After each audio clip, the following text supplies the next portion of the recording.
একরা হাহাকার যেন ঝরে পড়ছে আনন্দবাজারের পাতায়।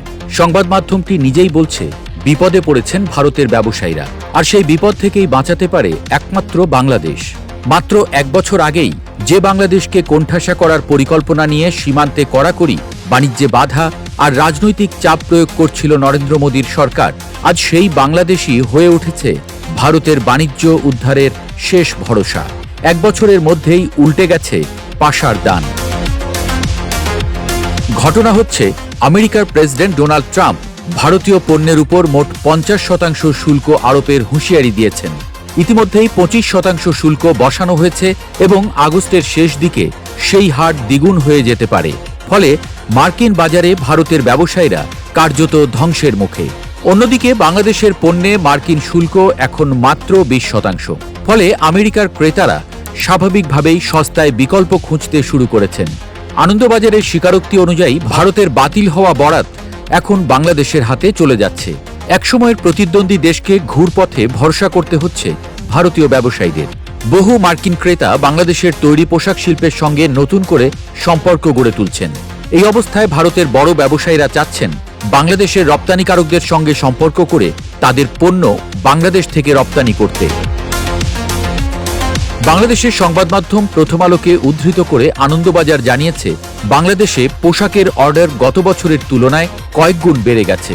দেশের পোশাক কারখানাগুলো দিনরাত হিমশিম খাচ্ছে অর্ডার সামলাতে। শ্রমিকরা ওভারটাইম করছে, উৎপাদন লাইন বাড়ানো হচ্ছে। বিনিয়োগকারীরাও এই সুযোগকে কাজে লাগাতে চাইছেন। চীনের অনেক প্রতিষ্ঠানও বাংলাদেশে কারখানা স্থাপনের সিদ্ধান্ত নিয়েছে, যাতে আমেরিকার বাজারে সহজে প্রবেশ করা যায়। একসময় ভারতের জন্য নির্ধারিত ছিল যে বিনিয়োগ, আজ তা বাংলাদেশমুখী হচ্ছে। ভারতীয় ব্যবসায়ীদের এহেন বিপাকে মোদীর সরকারের অসহায়ত্ব স্পষ্ট হয়ে পড়ছে। যে সরকার একসময় বাংলাদেশকে দিয়ে রাজনৈতিক হিসাব মেলাতে চাইত, এখন সেই বাংলাদেশই হয়ে উঠেছে ভারতের বাণিজ্য রক্ষার আশ্রয়। কিন্তু প্রশ্ন হচ্ছে, বাংলাদেশ কি এত সহজেই ভারতের ট্রানজিট হয়ে উঠবে? ভারত যেভাবে চাপিয়ে দেওয়ার কৌশল নিয়েছিল, এখন কি বাংলাদেশের শিল্পপতিরা সেই একই কৌশলে ভারতকে ফিরিয়ে দেবে না? ভারতের ব্যবসায়ীরা স্বপ্ন দেখছেন বাংলাদেশের মাধ্যমে আমেরিকার বাজারে আবার পা রাখা যাবে। বিশ্লেষকরা বলছেন, বাংলাদেশ যদি কৌশলগতভাবে নিজের শিল্পকে শক্তিশালী করে, তবে ভারতীয় ব্যবসায়ীদের এই নির্ভরশীলতা দীর্ঘমেয়াদী সুবিধা এনে দেবে ঢাকার জন্য। একসময় ঢাকাকে কূটনৈতিকভাবে কোণঠাসা করার ফন্দি করছিল, আজ তাদের বাঁচাতে সেই ঢাকা ছাড়া যেন কোনো পথ নেই।